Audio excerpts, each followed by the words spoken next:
Narito ang mga pinakamainit na balita ngayong tanghali. Secretary Larry Gadon nanawagan sa Kongreso na ideklarang bakante ang posisyon ni Vice President Sara Duterte. Security officer na humawak ng confidential fund ni Vice President Sara Duterte aktibo pa sa Armed Forces of the Philippines. Dating Bamban-Tarlac Mayor Alice Guo wala sa huling pagdinig ng Senado sa Pogo. Sa MBC TV correspondents, mag-ama pinagsasaksak sa Escalante Negros Occidental, isa patay. Sa MBC TV Sports, Gilas Pilipinas, pasok na sa 2025 FIBA Asia Cup.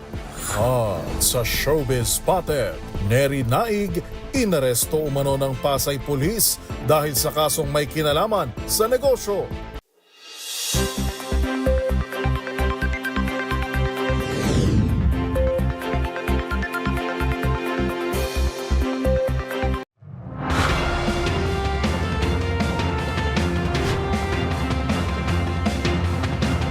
Bawat balita, makabuluhan. Bawat kwento, makapangyarihan. Boses ng Pilipino para sa Pilipino. Live mula sa MBC TV Studio. MBC TV Network News.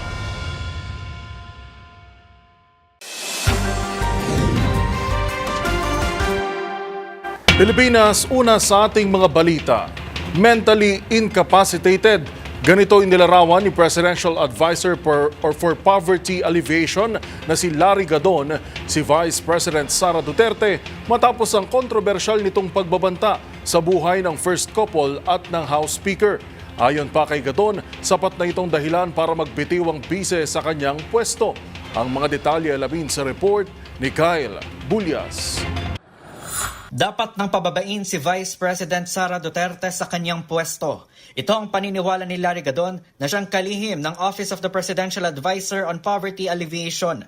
Ayon kay Gadon, mentally incapacitated na si VP Sara. Kasunod ito ng ginawang online press briefing ng ikalawang Pangulo kung saan hindi lang niya pinagmumura, sinabi pa nitong may nakausap na siya upang patayin sina Pangulong Bongbong Marcos, First Lady Liza Araneta Marcos at House Speaker Martin Romualdez sakaling may mangyaring masama sa kanya. Nagpaplano ka magpapatay ng presidente, pati pamilya ng presidente, papapatay mo, pati yung speaker. Tapos mura ka ng mura doon sa presidente. In public, yung ginagawa mo. Paano mo masasabi na you are still mentally capacitated to perform your role as Vice President? Hindi na. Kaya ako, minumungkahay ko sa Kongreso, pailan nyo na lang yan na ano yan. I-declare nyo na lang siya mentally incapacitated and then mag-elect kayo ng bagong Vice President. Bilang Poverty Alleviation Secretary, sinabi rin ni Gadon na may ilang mga mahihirap ang nagsasabing nabiktima sila ng BBM Sara tandem noong 2022 national elections. Umaasa kasi anya silang magiging mabisang katuwang ni Pangulong Marcos si VP Sara, pero taliwas naman ito sa kasalukuyang nangyayari. Samantala, naniniwala naman si Gadon na hindi magdudulot ng kaguluhan sa bansa sakaling i-impeach si VP Sara. Ani ay may sinusunod namang proseso batay sa konstitusyon kung saan ang hahalili sa pagka-vice-presidente ay ang Senate President o ang House Speaker. Para sa MBC TV Network News, ito si Kyle Bulyas ng DZRH, una sa Pilipinas, una sa Pilipino. Sa kaugnay na balita, kasabay ng isisilbiritong sabina para sa ginawa nitong pagbabanta sa buhay ng Pangulo, sisiyasatin din ng National Bureau of Investigation o NBI ang sinasabing banta naman umano sa buhay rin mismo ni Vice President Sara Duterte. Ayon sa NBI, sisilipin nila ang lahat ng anggulo upang matiyak na mapapanatili ang seguridad ng dalawang pinakamataas na opisyal ng bansa. Narito ang ulat ni Jackie Resio. Nakatakdang isilbi na ng National Bureau of Investigation ang sabina para kay Vice President Sara Duterte ngayong araw. Sa panayam sa 2x2 kay NBI Director Jimmy Santiago, isisilbi na dapat sana ito sa Vice Presidente kagabi sa Kamara. Pero sabi ni Santiago, mas magandang sa opisina na ng pangalawang Pangulo isilbi ito. Ang sabina ay imbitasyon ng NBI kay Vice President Sara para maipalawanag ang dahilan ng kanyang mga naging pronouncement kamakailan lamang, lalo na ang naging pagbabanta nito kay na Pangulong Bongbong Marcos, First Lady Lisa Araneta Marcos at House Speaker Martin Romualdez sa darating na Biyernes. Ay pinapa-appear namin si Ma'am sa NBI to shed the light, explain kung bakit na ganun ang kanyang pronouncement. Iniimbitahan po namin siya na umappear sa NBI sa Friday po sana, alas 9 ng umaga. Bukod sa pagpapaliwanag ng pangalawang Pangulo kaugnay sa mga banta niya laban sa First Couple at House Speaker, sinabi ni Santiago na magandang pagkakataon na rin ito para ipaalam sa kanila kung sino naman ang nagbabanta kay VP Sara. Bagamat alam na palaging may banta sa seguridad ng mga opisyal ng gobyerno, giit ni Santiago na wala silang natanggap na reklamo mula kay Vice President Sara kaugnay sa mga death threats laban sa kanya.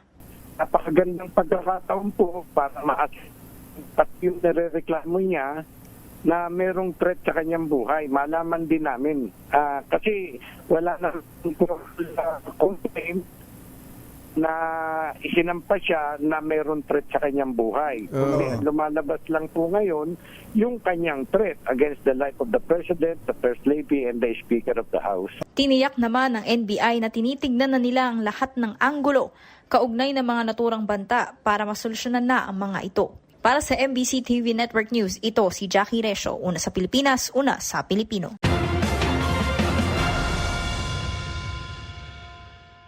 Matapos ang tensyonadong pagdinig kahapon ng House Blue Ribbon Committee, binigyan ito ng furlough ang 4 na opisyal ng Office of the Vice President o OVP na una ng pinatawan ng contempt. Ang paliwanag ng mambabatas na siyang naghain ng mosyong ito, pakinggan sa report ni Milky Regunan. Palalayain ng 4 na opisyal ng Office of the Vice President na unang na-contempt ng House Committee on Good Government and Public Accountability. Ito ang mosyon ni Abang Lingkod Party List Representative Joseph Stephen Paduano sa hearing ng komite na natapos kaninang madaling araw. Sa mosyon ni Paduano, kinonsidera ang pagharap na maito para sagutin ang issue kung papaano ginastos at ginamit ang 2022 at 2023 confidential funds ng OVP. Ang pinayagang makalaya ay sina Lemuel Ortonio, Assistant Chief of Staff ng OVP, Gina Acosta, Special Disbursing Officer, Edward Fajarda, dating DepEd Special Disbursing Officer, at si Sunshine Fajarda, dating Assistant Secretary ng DepEd. Pakinggan natin ang mosyon ni Abang Lingkod Party List Representative Joseph Stephen Paduano. Mr. Chairman, to grant Mr. Limel Ortonio, Ms. Sunshine Fajarda, Ms. Gina F. Acosta, and Mr. Edward Fajarda to be granted the furlough, Mr. Chairman. So move, Mr. Chairman. There's a motion to grant. Second. Nilinaw ng komite na hindi pa inalis ang contempt and arrest orders laban sa 4 na opisyal. Samantala si Acosta isinugod kagabi sa Veterans Hospital matapos sumama ang pakiramdam habang tinatanong sa hearing. Para sa MBC TV Network News, ako si Milk Regunan, una sa Pilipinas, una sa Pilipino. Sa kaugnay pa ring balita, nananatiling aktibo sa Armed Forces of the Philippines o AFP ang itinuturong security officer na humawak ng confidential funds ni Vice President Sara Duterte. Ang buong detalye ihahatid sa atin live ni Edniel Parosa. Edniel. Yuel, kinumpirma ng Armed Forces of the Philippines na nananatiling aktibo sa serbisyo ang isa sa mga 2 pinangalanang security officer na humawak ng confidential funds sa ilalim ni Vice President Sara Duterte. Ayon kay AFP Public Affairs Office Chief Colonel Sergio Trinidad, bahagi pa ng sinatahang lakas si Lieutenant Colonel Dennis Velasco na siyang itinurong nakaalam kung saan dinadala ang naturang pondo sa Department of Education. Dati umano naka-assign si Velasco sa Vice Presidential Security and Protection Group o VPSPG. Pero ngayon ay nasa schooling. Matatandaan sa pagdinig sa Kamara, sinabi ni DepEd Special Disbursement Officer Edward Fajarda na may okay na kayo na last school na i-deliver ito. Confidential fund pagkakuha sa bangko. Sa bahagi naman ng Office of the Vice President, pinangalanan din ang Special Disbursement Officer na si Gina Acosta, ang isa ring military officer bilang tagatanggap ng confidential fund. Ito ay si Colonel Raymond Lachica, ang kasalukuyang hepe ng DTSPG sa pulong palitan sa Campo Aguinaldo. Sinabi ng AFP spokesperson Colonel Francis Padilla na limitado lamang sa pagbibigay ng seguridad ang dapat na trabaho ng hanay.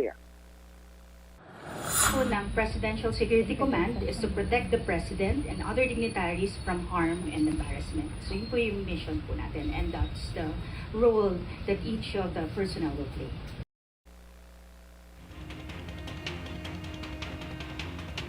Tiniyak naman ni Padilla na handang makipagtulungan ng AFP sakaling kailanganin sila ng Kongreso, lalo na sa nagpapatuloy itong pagbinig. Para sa MBC TV Network News, ito si Edniel Parrosa ng DZRH. Una sa Pilipinas, una sa Pilipino. Maraming salamat, Edniel Parosa.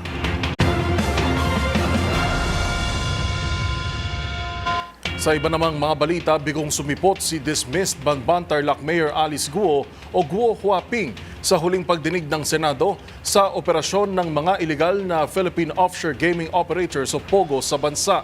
Muli ring binalikan sa pagdinig ang umano'y pagiging espiya ni Guo na ipinadala ng bansang China. Magbabalita si Raymond Dadpaas. Hindi nakadalo sa hearing tungkol sa Philippine Offshore Gaming Operators o POGO si dating Bamban Tarlac Mayor Alice Guo Huaping. Ito'y matapos tanggihan ng Pasig Regional Trial Court ang kailingan ng Senate Committee on Women and Children na padaluhin siya sa pagdinig ng komite. Si Guo ay may kasabay na hearing sa korte kaninang umaga, kaya't ito ang dahilan kaya hindi na siya nakadalo sa Senate hearing. Nauna nang inihayag ni Senador Hontiveros na ito na ang huling araw ng kanilang hearing tungkol sa POGO. Sa unang bahagi ng pagdinig ay natuon kay Deputy Director General Ashley Asidillo ng National Intelligence Coordinating Agency UNICA hinggil sa pagkatao ni Guo Huaping o Alice Guo na kanyang tinawag na agent of influence. Ngunit wala pang sapat na ebidensya na magpapatunay na siya ay isang espiya ng bansang China. Narito si NICA Deputy Director General Ashley Asidillo. In discussions within the intelligence community, there is consensus that indeed she is an agent of influence. What does that mean? If I may just read, Madam Chair, there are several ways to define an agent of influence. What is applicable on the part of Ms. Guo Huaping is that she uses stature or her position to influence public opinion or decision-making to produce results beneficial to the country whose services they benefit from. Para sa MBC TV Network News, ito si Raymond Dadpaas, una sa Pilipinas, una sa Pilipino.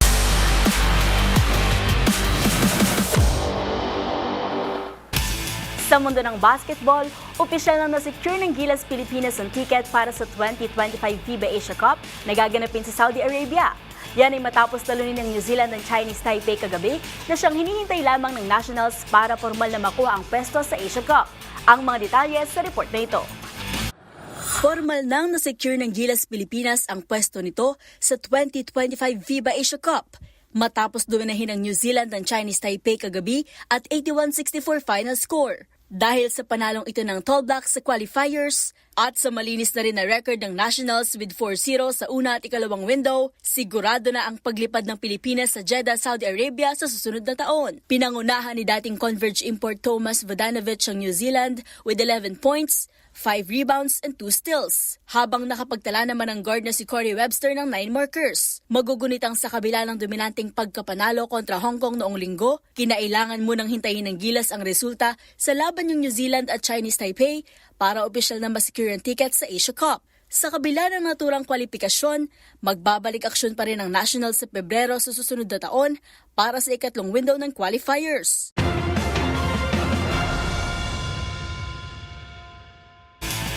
Sa aming pagbabalik, Barangay Ginebra ipinakilala na ang bago nitong manlalaro. San Miguel Brimen at Terra Firma Jeep nagkaroon ng blockbuster trade. Tutok lang sa MBC TV Network News.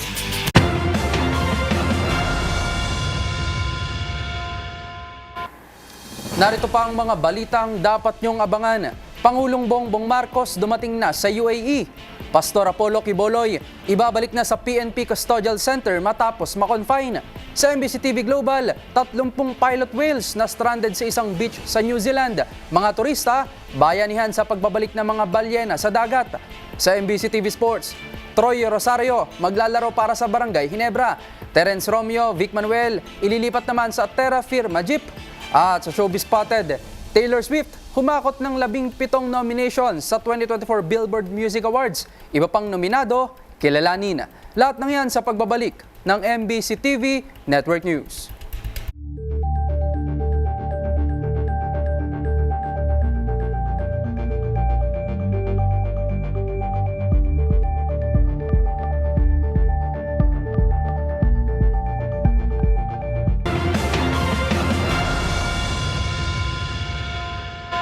Samantala, dakuan muna natin ngayon ang Veterans Memorial Medical Center kung saan humarap si Vice President Sara Duterte. Nandun ang ating kasamang si Val Gonzalez. Val. Lumabas ngayon dito sa pinakaluurang bahagi ng Veterans Memorial Medical Center, itong si Vice President Sara Duterte, at nagpapaliwanag tungkol dun sa kontrobersyang idinulot ng kanyang pahayag. Sabi nitong si Vice President Sara Duterte doon sa usapin ng subpina na nakalagdang ilabas ng MBI ngayong araw. Ayaw muna niya itong sagutin dahil hindi pa raw niya nababasa kung anong laman ng subpina. At pakinggan natin itong si Vice President Sara Duterte. So yan, tapos ni Yusef Lopez Nadi. Oo. Kasi tulog lahat ng tao, nagpapahinga lahat ng tao. Walang makapagpala. So maraming salamat. Okay, PSC tayo. This is in response to the statement of the Presidential Security Command dated 25 November 2024. The Vice President and Protection Group was created and became an armed forces of the Philippines-wide support and separate unit by virtue of the Department of National Defense Order signed by former Secretary Delphine Lorenzana dated June 20, 2022. With a corresponding AFP table of personnel and equipment. This was a move to distinguish the security of the Vice President and make it independent. After I resigned from DepEd, kita niyo na yung pattern, after I resigned from DepEd, the unit was unceremoniously assigned as a unit under the Presidential Security Command, July 9, 2024, ang order ng PNP. Therefore, the security of the Vice President is now under the control of the PSC and as a consequence, is influenced by the decision of the Office of the President. Presuming that the PSC is still a non-partisan professional organization. Why is the command eerily quiet on the documented threats to me, my family, and the OVP personnel? The silence. So, natural assumption ito natin lahat. The silence is proof that the inclusion of the VP SPG in the PSC is clearly to undermine my security. Nothing else. So that's one threat. Bigyan ko kayo ng listahan ng madami with proof. Ito, with proof. There's a DND order. Separating your security. Yes, no. Packing my security under PSC, which is influenced by the decisions of the Office of the President. So ano yan? Lahat ng galaw ko, lahat ng ginagawa ko, kung saan ako, alam niya, alam nila. So anong gagawin nila? Anong value ng information sa kanila after ako mag-resign sa DepEd?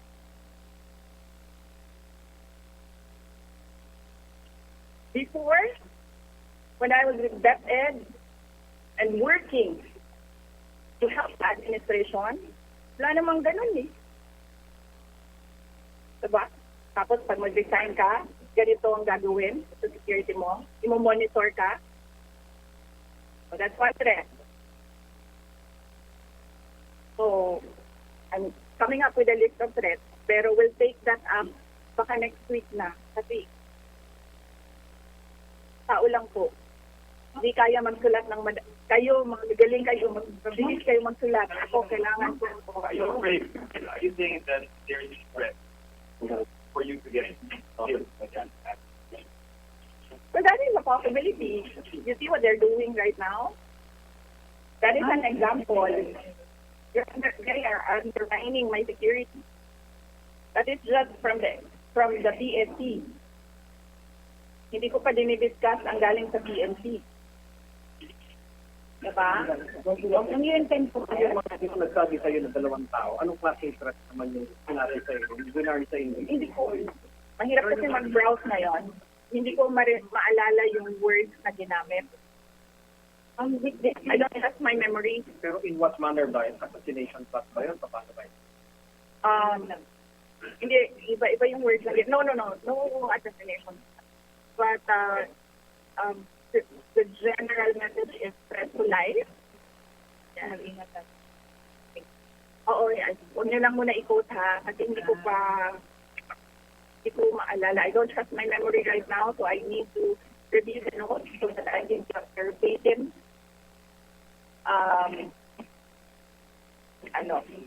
record of what was said by the two individuals. With this, do you also intend to double your security also like the PNP, like what they're doing now to the first family of the president? Hindi ko na ina-expect yan, ma'am, sa PSC. And hindi ko rin tatanggapin, ma'am, at this point, kung magdadagdag sila ng mga tao dito. Kasi hindi na natin alam kung non-partisan ba yung dadagdag na. No, I don't trust anyone right now. So yes. Even if PSC acts on what it says, no, I will not accept it anymore. That is what I did with PNC. Hindi na.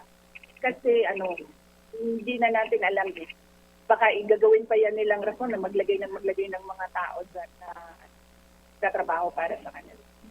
Last question, ma'am, do you share the same sentiment of former president last night? What are the last night he asked the military if they would continue for fractured governance and a leader who is a drug addict.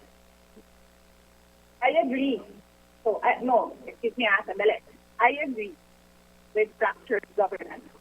I was a member of cabinet, so I have personal knowledge. I agree with fractured governance.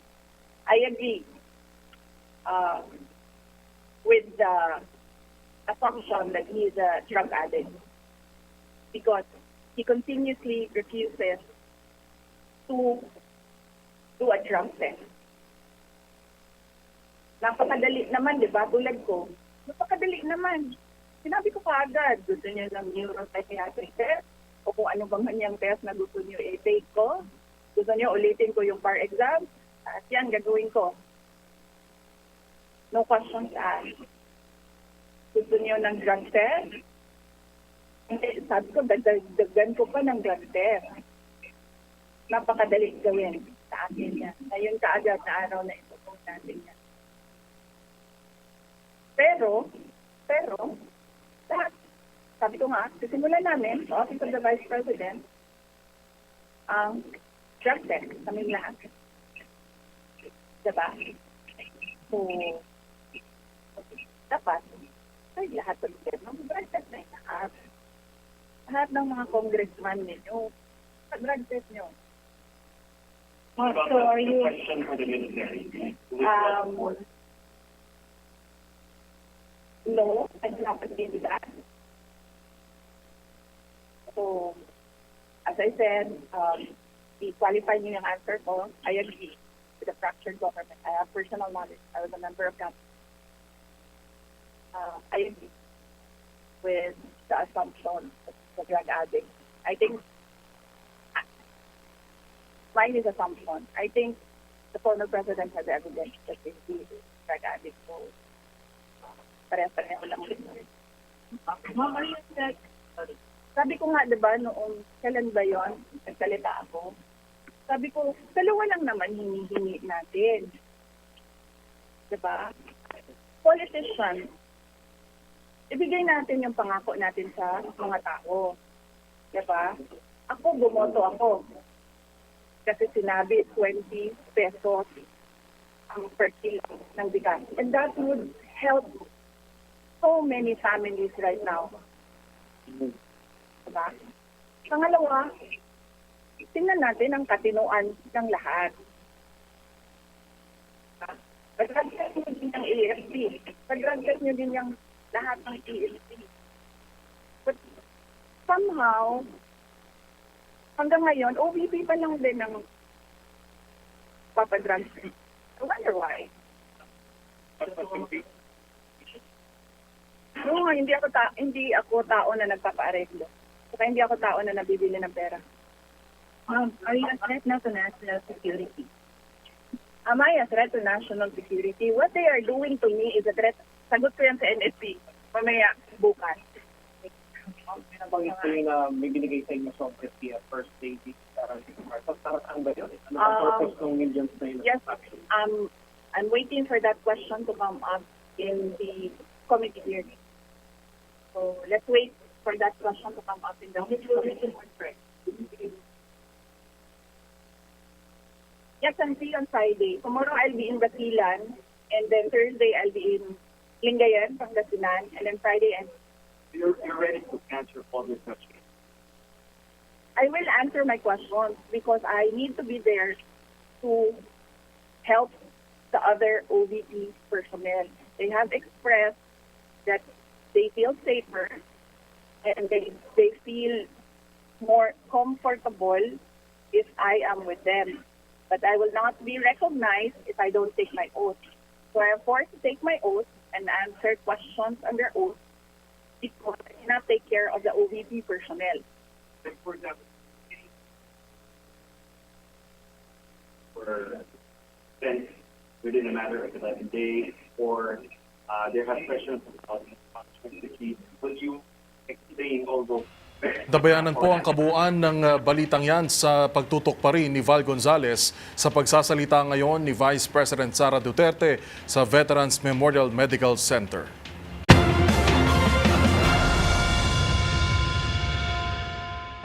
Samantala, nagsalita na si dating Pangulong Rodrigo Duterte sa mga binitawang banta ng kanyang anak na si Vice President Sara Duterte laban kay Pangulong Bongbong Marcos. Sa isang late-night press conference sa Davao City, sinabi ni Duterte na hindi nila kayang pumatay.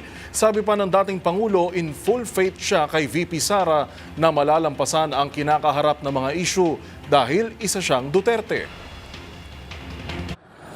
Binata man yung threat, patay-patayan, luko-lukong Malacanang. Ang problema ng isa pa dyan, yung National Security Advisor ko noon. Alam mo naman yan, hindi namin kaya yan. I have full faith in Inday. Kaya niya yan. Anak ko yan eh.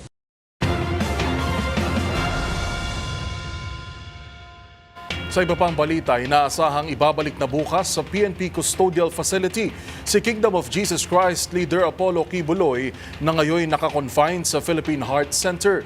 Ayon kay PNP spokesperson Brigadier General Jean Fajardo, bumubuti na ang kalagayan ng religious leader pero kailangan pa rin itong sumailalim sa panibagong medical examination. Matatandaang pinayagan ng Pasig City Regional Trial Court o RTC ang hirit ng kampo ni Kibuloy na palawigin ang pananatili nito sa ospital dahil naman sa issue o dental issue. Una nang isinugod sa ospital si Kibuloy noong November 8 dahil sa paninikip ng dibdib at mabilis na pintig ng puso.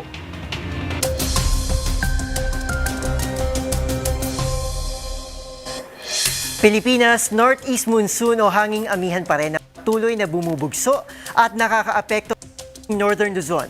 Inaasang magdadala ito ng maulap na himpapawid na may kalat-kalat na pagulan sa Cordillera, buong Cagayan Valley at probinsya ng Aurora.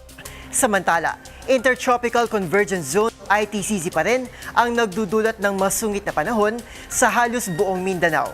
Simula bukas, ihanda ng mga jacket dahil tinatayang lalakas palalo ang bugso ng amihan at kapaskuhan sa mas malaking bahagi ng Luzon. Kasama na rin ang Metro Manila. Pero sa kabila nito, ligtas pa rin makapapamalaot ang ating mga maliliit na sasakyang pandagat sa mga baybay na hilagang Luzon. Batay na rin sa latest satellite image ng Pag-asa, wala pa ring presensya ng kahit anumang sama ng panahon sa loob at labas na ating Philippine Area of Responsibility. Kaya naman asahan pa rin ang maaliwalas na panahon sa nalalabing bahagi ng ating bansa na may paminsang buhos lamang ng ulan sa hapon at sa gabi. Lulubog naman si Haring Araw mamayang 5:24 ng hapon. At yan muna ang latest sa lagay nating panahon ngayong Martes. Para sa MBC TV Network News, ito si Arnold Herrera. Una sa Pilipinas, una sa Pilipino.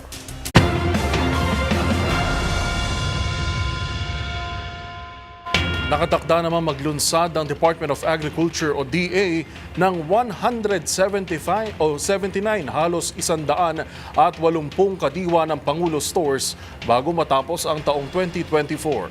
Sa klaw ng programa ang pagpapatuloy ng ipinagmamalaki nitong abot kayang 29 pesos na kada kilo ng bigas at pagbibenta ng murang Noche Buena items para sa darating na holiday season. Ang buong detalye ibabalita ni Rose Babiera. Alinsunod sa direktiba ni Pangulong Bongbong Marcos na sikaping gawing mas mura ang mga bilihin, ibinahagi ng Department of Agriculture o DA ang plano nito na maglunsad ng 179 na kadiwa ng Pangulo bago matapos ang taon. Sa kadiwa, direktang makakapagbenta ang mga magsasaka at producer ng kanilang mga ani. Sa pamamagitan nito, nasisiguro na may kikitain ng mga magsasaka. Gayun din ay natutulungan nito ang pangangailangan ng mga mamimili na makakuha ng pagkain sa abot kayang presyo. Kabilang dito ang programang Rice for All na nagbebenta ng well-milled rice sa halagang 42 pesos at 29 pesos program. Ayon kay DA Assistant Secretary Genevieve Guevara, mahalaga na ang pagpapalawak ng kadiwa ng Pangulo ay hindi lamang nakasentro sa Metro Manila, kundi pati sa ibang rehiyon.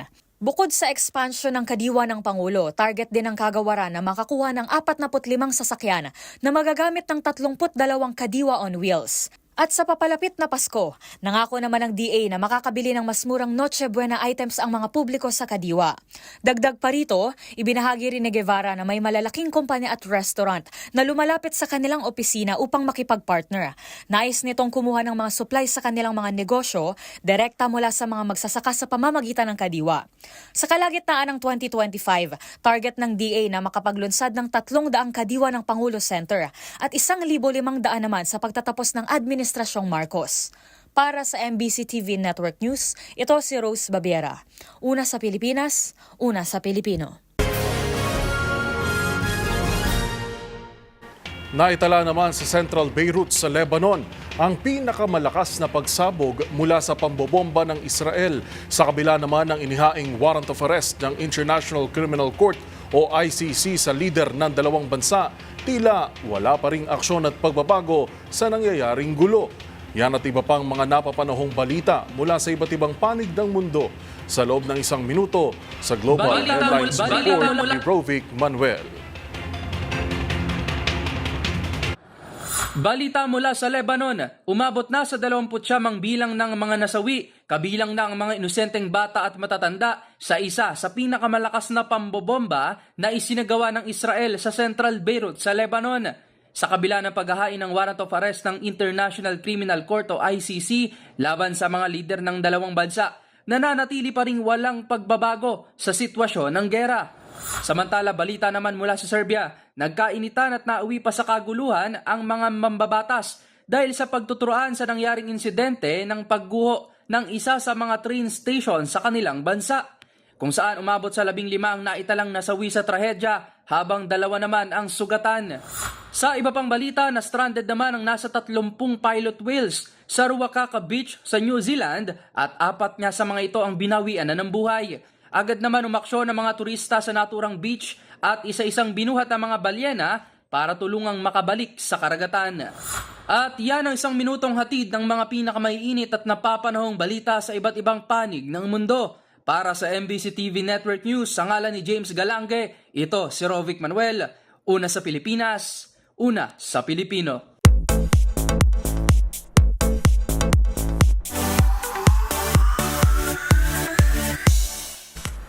Inilabas na ng Billboard Music Awards ang listahan ng mga nominado para sa taong ito. Kabilang na nga riyan si pop superstar Taylor Swift na hakot nominations. Yan at iba pang nominees kilalanin sa aking Showbiz Report. Mula sa 72 categories, humakot ng 17 nominasyon sa 2024 Billboard Music Awards ang pop superstar na si Taylor Swift. Ilan sa mga natanggap na nomination ng 34-year-old American singer-songwriter ay Top Artist, Top Female Artist, Top Billboard 200 Artist at Top Song Sales Artist. Pagdating naman sa Top Billboard 200 Album, parehong nakapasok ang kanyang 1989 Taylor's version at the Tortured Poets Department. Habang nominado bilang Top Collaboration ang kanilang Fortnight ni Post Malone. Samantala, kabilang din sa leading finalists para sa taong ito ang espresso hitmaker na si Sabrina Carpenter with 9 nominations. At sa mundo ng K-music, magkakatapat sina BTS Jungkook, BTS Jimin, boy groups ENHYPEN, Stray Kids at Tomorrow by Together sa titulo bilang Top Global K-pop Artist. Mapapanood ang 2024 Billboard Music Awards sa December 12.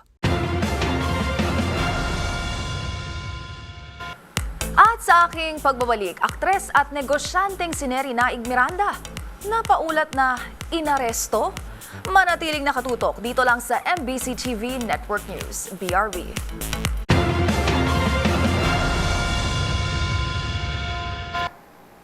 Narito pang mga balitang dapat niyong abangan. Sa MBC TV correspondents, nakaparadang motorsiklo, sinunog ng umano'y lasing na lalaki sa Northern Samar. Sa hoy, bawal yan. Mga batang edad 12 pababa, bawal lang umupo sa harap ng sasakyan, parusa sa mga lalabag. Alamin. Sa MBC TV Sports, Troy Rosario maglalaro para sa Barangay Ginebra at Terence Romeo at Vic Manuel inilipat naman sa Terra Firma Jeep. At sa Showbiz Spotted, Neri Naig, inaresto umano ng Pasay Police dahil sa kasong may kinalaman sa negosyo. Lahat ng yan sa pagbabalik ng MBC TV Network News.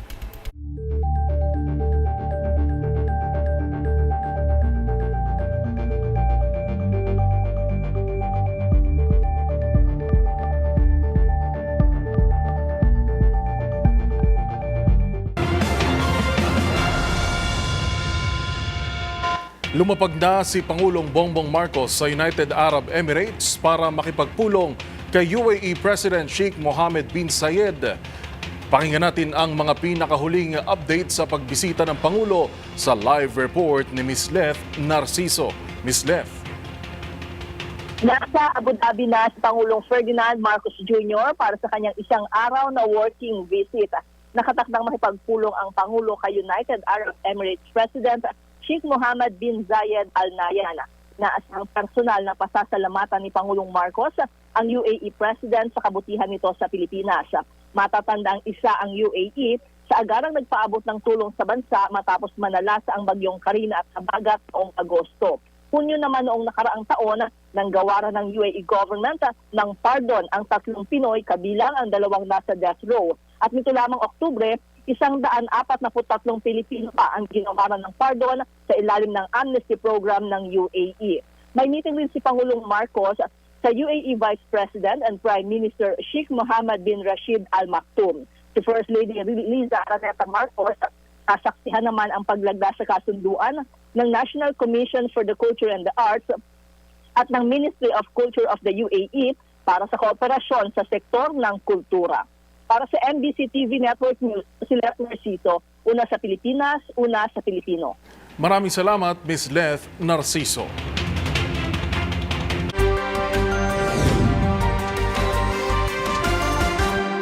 Samantala, pasintabi naman sa mga nanananghalian ngayon. Isa ang nasawi matapos pagsasaksakin ang mag-ama sa Escalante Negros Occidental. Yan at ang iba pang mga rumarapidong balita mula sa probinsya, hatid na iba't ibang istasyon sa ilalim ng MBC Media Group. Patay ang isang ama habang sugatan ng anak nitong babae matapos saksakin ng isang lalaki sa Barangay Alimango, lungsod ng Escalante, Negros Occidental. Ang biktimang ama kinilala na si Ricardo Pretos, 76 years old, habang sugatan ang anak nitong si Alma Pretos, 32 anyos. Ayon kay Police Staff Sergeant Jomari Lapore, case investigator ng Escalante City Police Station, pinasok umano ng suspect ang bahay ng mga biktima na kinilala na si Ronilo Loredas, 36 anyos, residente ng barangay Pinapugasan ng nasabing lungsod. Ang bahay ng mag-ama at sa sinaksak ang mga ito. Dagdag pa ni Lapore, posibleng nagugat umano ang kaso na gusto maghiwalay ang kanyang live-in partner na si Alma sa suspect. Ang suspect patuloy na pinaghahanap sa ngayon ng kapulisan dahil tumakas ito matapos ang krimen. Para sa MBC TV Network News, ito si Rex Cantong, una sa Pilipinas, una sa Pilipino. Naabo naman ang isang motorsiklo ng sadya nitong sunugin. Ayon sa impormasyon, nagkaroon ng away ang may-ari ng motorsiklo at ang suspect sa panununog kung saan ang dalawa ay parehong mga lasing. Alas 3 ng madaling araw sa Barangay Lalakit naganap ang panununog mismo sa harapan pa ng Kapitulyo kung saan may nagaganap na night market. Dahil sa kalasingan, nagkaroon ng personal na away ang dalawa. Ang napagdiskitahan ng nakaaway na suspect ay ang motorsiklo. Sinunog nito ang nakaparada ng motorsiklo na ikinabahala naman at ikinalarma ng mga residente ang pagliyab ng apoy. Ngunit napag-alaman na humarap ang dalawang magkaaway na mga lasing doon mismo sa barangay. Mula sa MBC Network News, Arts 34 Jane Galit Bantayan, una sa Pilipinas, una sa Pilipino.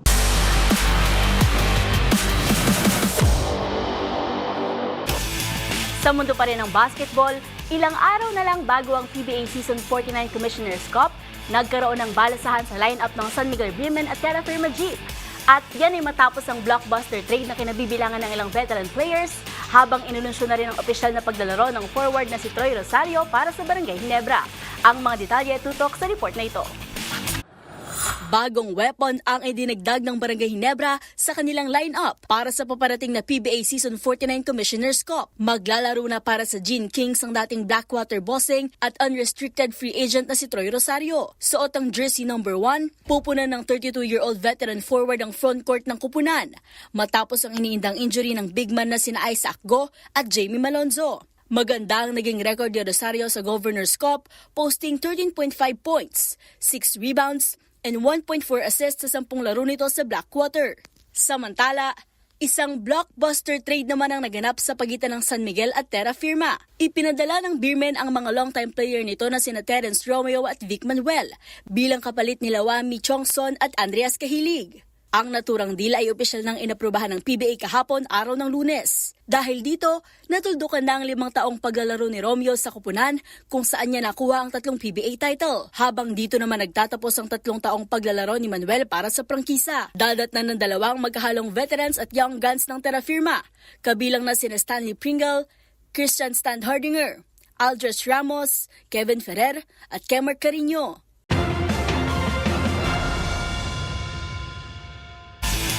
At yan ang mga latest updates sa mundo ng sports. Para sa MBC TV Network News, ito si Mili Borja, una sa Pilipinas, una sa Pilipino.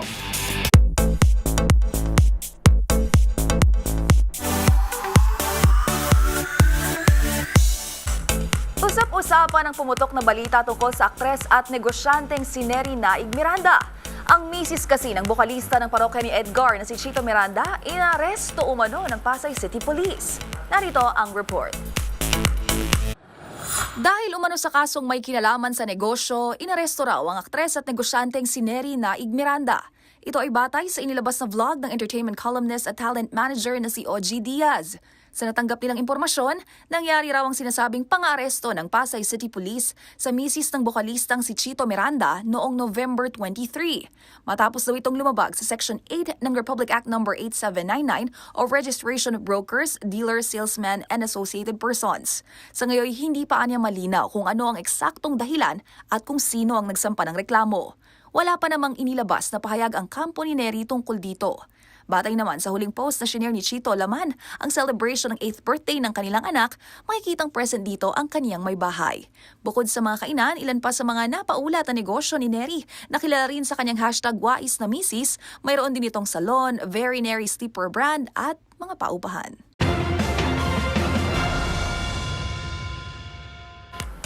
Para sa MBC TV Network News, ito po ang Showbiz Angel, Angelica Cosme. Una sa Pilipinas, una sa Pilipino. Balik sa iyo, Yuel. Maraming salamat, Showbiz Angel. At iyan ng mga nakalap naming balita ngayong araw ng Martes. Meron na lamang po tayong 29 na araw, 29 days bago ang Pasko. Sa ngalan po ni Karen Oyong, ito si Yuel Reyes. Magkita-kita tayo muli bukas, araw ng Miyerkules. Para sa mga balitang makabuluhan, mga kwentong makapangyarihan. Hatid pa rin ang boses ng Pilipino para sa Pilipino. Ito ang MBC TV Network News. Una sa Pilipinas, una sa Pilipino.